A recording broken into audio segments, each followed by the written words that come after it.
Has your world fallen apart because of some devastating breakup? Did he just walk away without warning? Today on Living the Thrilling Life is part 2 on how to survive and thrive in the midst of breakup. You will get through this. Stay tuned and find out how. I'm Victorya Rogers. I'll be right back.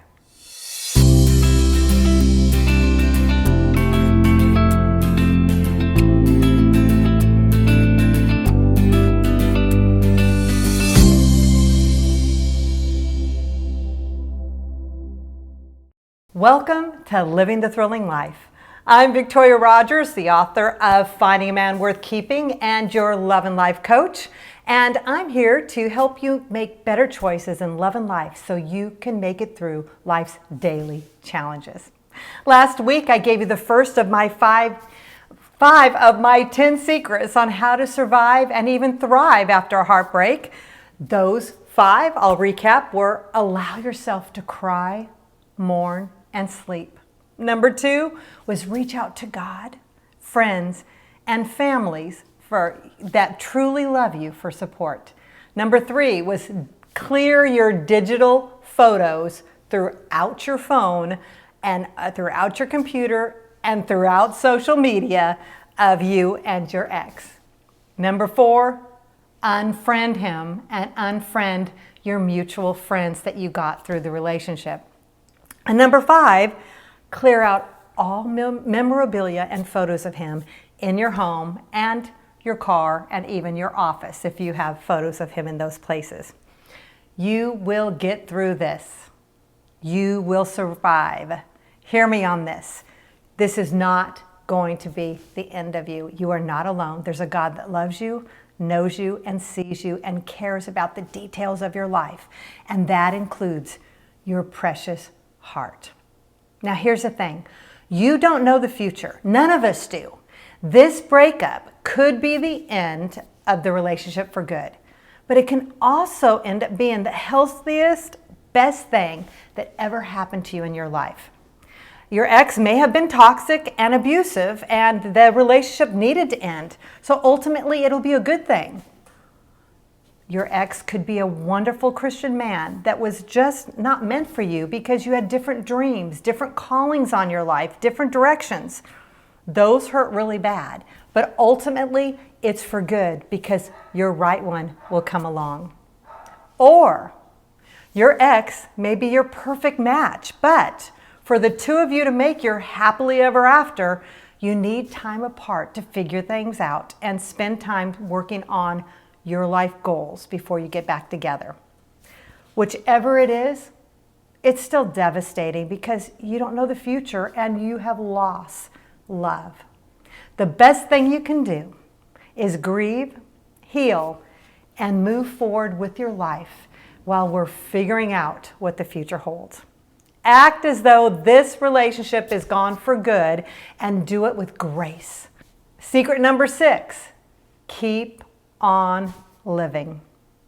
Grieving takes more than a day. I know that. It can take weeks, it can take months, but you don't have the luxury of spending days, weeks, and months giving up on your life.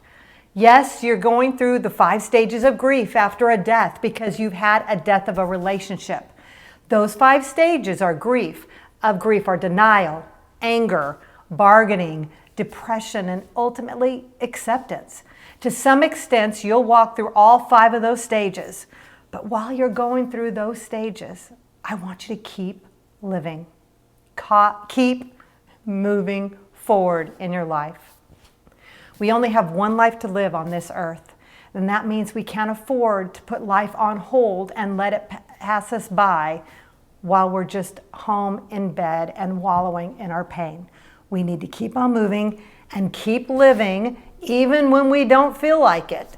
Fake it till you make it, people say, and some people get really mad when people say that. But my whole point for saying that is when you act before you feel, you'll start feeling better. So if you start acting like you're okay to live and start going through the motions, you're actually going to start feeling okay. So what do I mean about keep living? Every single day, I want you to get out of bed at a decent hour.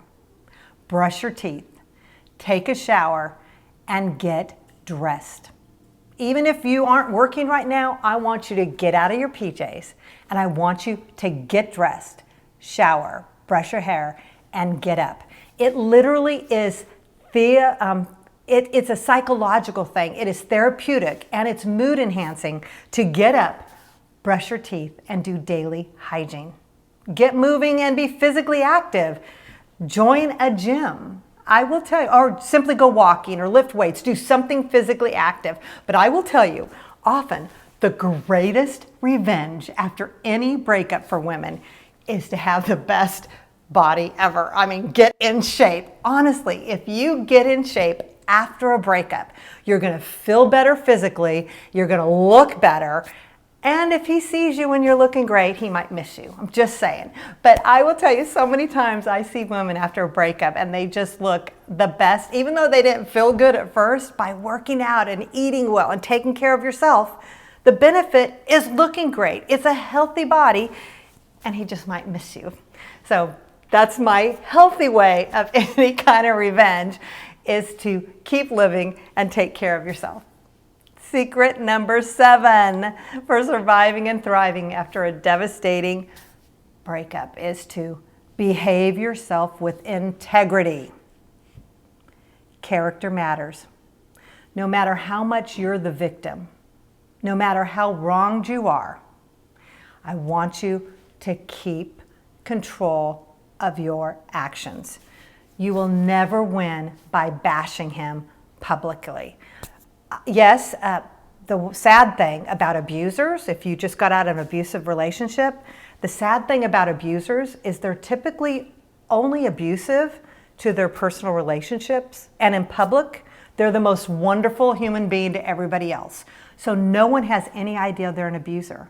So if you go out telling everybody how horrible he was and how abusive he was and defaming him everywhere you go, you're the one that's going to look crazy. It's sad, but it's true. So do not lash out on him on social media. Do not lash out to his friends. Do not seek revenge. And definitely do not call his workplace and complain about it. I know you're hurting. I know you're vulnerable. We all have a little bit of crazy in us. We really do. And that crazy tends to come out when we're broken and hurting and vulnerable. But we also have something inside of all of us called self-control. Use it. Save your dignity. Mourn and heal. But do not set out to destroy him. Here's the great thing. Vengeance is mine, saith the Lord. God is a just God. Let God take care of your ex. None of us get away with anything. That's the law of reciprocity. That's a law of the universe that God put in place. If he truly did things that were wrong to you, God will take care of that. Let him be your vengeance and trust that he's going to take care of him. You take care of you. What you put out will come back to you. Trust that God will handle this, and have dignity and don't destroy him. I promise you, just by you being silent doesn't mean he's getting away scot-free. So just trust that God handles that, and you take care of healing you. You don't know if this breakup is forever or for now. It could be that it's healthy that it's a breakup forever. We just don't know. So don't let your actions after the breakup be the reason there's no hope in the future for reconciliation. Right now, focus on healing and moving on as though you'll never get back together again. And in the future, if he comes back and you happen to not be in another relationship at the time and you want to get back with him, then great, get back with him. You can make an unemotional, wise choice of whether to say yes or no if during the season you've been separated, you've moved on with your life. You've gotten healthy. You've moved on with your goals. You've known what you want for the future. So for now, heal, grow personally, and move forward with your life goals. Statistically, almost every healthy marriage had a period of time during their dating season that they broke up because either one or both of them had to figure something out to see if they were meant to be forever. So remember the old saying, distance makes the heart grow fonder. Your character and behavior during a breakup will affect any chance of reconciliation. If you behave badly on social media, it will also affect any future love hope for another relationship, because on social media, everything is permanent. So control your desire to lash out. Hold back. Secret number 8 on how to survive and thrive during a devastating breakup is to reflect on the relationship that just ended. Ponder this relationship for what it was. Was it good or was it bad? I want you to grab a notebook, or if you prefer being on your computer, do that. But I want you to title 2 pages. I want you to write the good guy and the bad guy on 2 separate documents or 2 separate pages, depending on how you're doing it. Because every person has both good and bad qualities, including your ex. You began dating him for a reason. So even though it's painful now, I want you to write down every good quality and every good thing you remember about anything you guys did together while the relationship was happening. That's going on the good guy list. The part of the exercise, this part of the good guy, it'll probably bring you a lot of tears, but you're doing it to ponder these things even before writing it down. It's been a week now since you broke up, possibly, okay? You're already thinking about the good, not the bad. So write down everything good that happened so you have a record of what was good and can move on. So what were some of your favorite memories? Where did you guys go? What did you do? What specific way did he treat you that was wonderful to you? What were his values? What did you 2 share in common? Did he love God as much as you love God? Did you have common goals for the future? Did he match your dream list that you had for the man you want to marry? In what specific ways did he represent the man that you wanted to be with? I want you to write everything down you can think of, no matter how minute it was. And yes, you can include how he looked or his success status or the car he drove. What did you like about this guy? The exercise is to collect a list of actually what was good about this relationship and not just your emotional feelings of being with the guy. And I want to tell you, often, it's amazing how often when you finish this exercise of the good guy and the bad guy, so often this first list is a lot shorter than the other. And you'll find out that you might have just liked him because you wanted to be in a relationship, or you felt good because somebody cared about you, rather than this being the right guy. We don't know until you write it all down. Now, you finished the good guy list. Now we're going to move to the bad guy list. I want you to remember all the pain of the relationship. You're feeling it anyway, so we're just putting it in writing. What pain did you endure? What were your disappointments? What did he say or do to you that was mean-spirited? What were the red flags that you might have noticed early on, but then you brushed them aside? Or did he start treating you really good and then maybe 6 weeks, by the way, which is a statistical period of time? You can be anybody you want for 6 weeks. But after that, the real you starts coming out. Some people have been able to pull off an act of being somebody different for 6 months. Eventually, the true person comes out. So if he started treating you great at the beginning, and then he started treating you bad or indifferent, or more red flags came up, it wasn't necessarily anything to do with you. It was because the real person started coming out. So pay attention to what you get in a relationship. So I want you to write down, when you're on the bad guy list, all the hurtful things or the disappointments of the relationships. What behaviors bothered you? Was he responsible? Was he nice to your friends? Was he controlling? Was he abusive?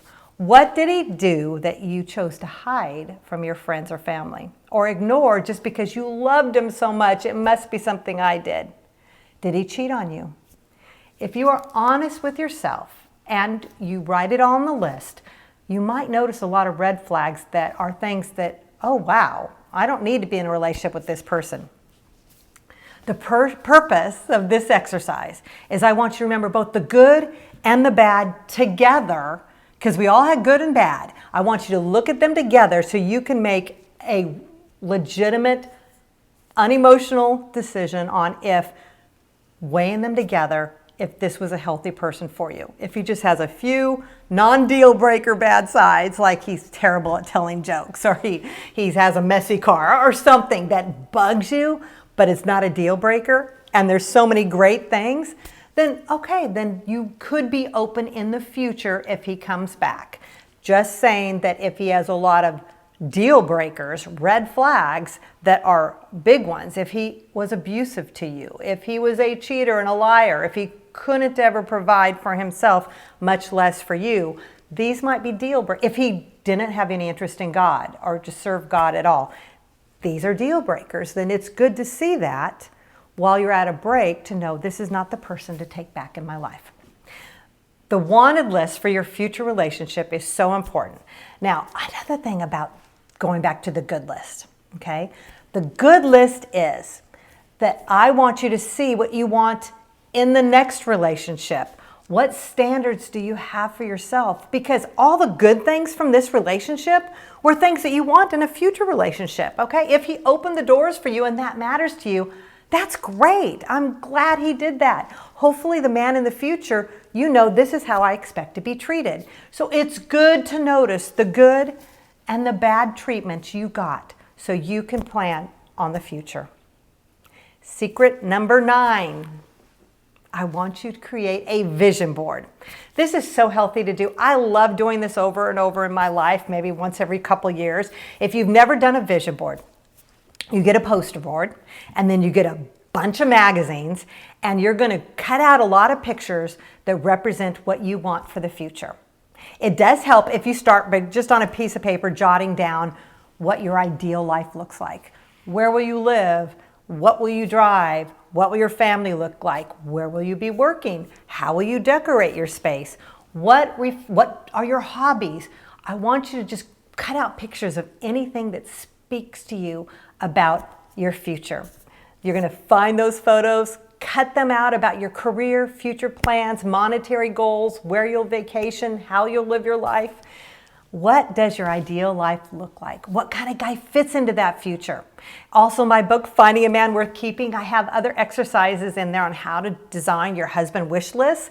You'll be drawing on the good guy list, but you'll also be putting together what traits you want in your ideal man. As you do this vision board, it will be so much fun to just post it up in your office, put it in your room, put it somewhere in your house, so you could be going by it each day and going, that's the life I see for me. That's the life that I'm going to go for. Remember that God cares about the man you marry as much as you do. God wants you to have a man of character who will treat you well and cares about you.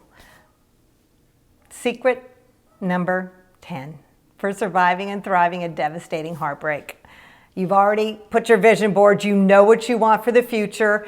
Even if right now you look at that vision board and you say, oh, but my ex was all of that. I see him in this future. This is what I see. For now, don't call him. I know this is hard. I know this is the worst of the 10 secrets I could possibly give you, but I want you to let time pass. Let him miss you. At this point, you don't know if the breakup's forever. It may just be him trying to see, do I really love her? Can I really spend forever with her? Or can I live without her? Like I say, that's happened a lot to a lot of relationships. They need to see if this is really forever or can I live without her. Do not call him. Let him miss you. Lean on God. Lean on your friends. Lean on your future. Plan your life without him and see what the future holds. You know the saying, if you love someone, let them go, and if they were yours, they will return. Right now, you need space to recover and heal and plan for your future. Yes, you're going to cry and mourn. Yes, you're going to get angry at him. Yes, you're going to want to lash out or do something wrong. All these emotions are normal. You're going to go through the 5 steps of grief because it is a death of a dream, a death of a relationship. Well, these have been my 10 secrets for surviving and thriving after a devastating heartbreak. Those 10 secrets again are: allow yourself to cry, mourn, and sleep. 2, reach out to God, friends, and family for support. Number 3, clear your digital photos of him on your phone, social media, and computer. 4, unfriend him on all of your social media and unfriend the friends you met through him so you aren't tempted to stalk him. 3, clear off all the memorabilia and photos of him in your home, car, and workplace. Then 6 is keep living. Get healthy and fit. The best revenge is getting healthy and looking good because you're taking care of you. 7, behave with integrity and do not lash out no matter how tempting it is. Let God do the vengeance, not you. 8, reflect on the relationship for what you really got, the good and the bad, so you can assess and look to the future of what you want in a relationship. Number 9, create a vision board of what your future is going to be. Have fun, do the project, do it with friends, do a vision board. And 10, the hardest of all, is don't call him. I want you to know I'm so sorry you're hurting. You will get through this. God knows you. He loves you. He sees you. And He will get you through. I'm Victorya Rogers, your Love and Life Coach. I'll see you next time on Living the Thrilling Life.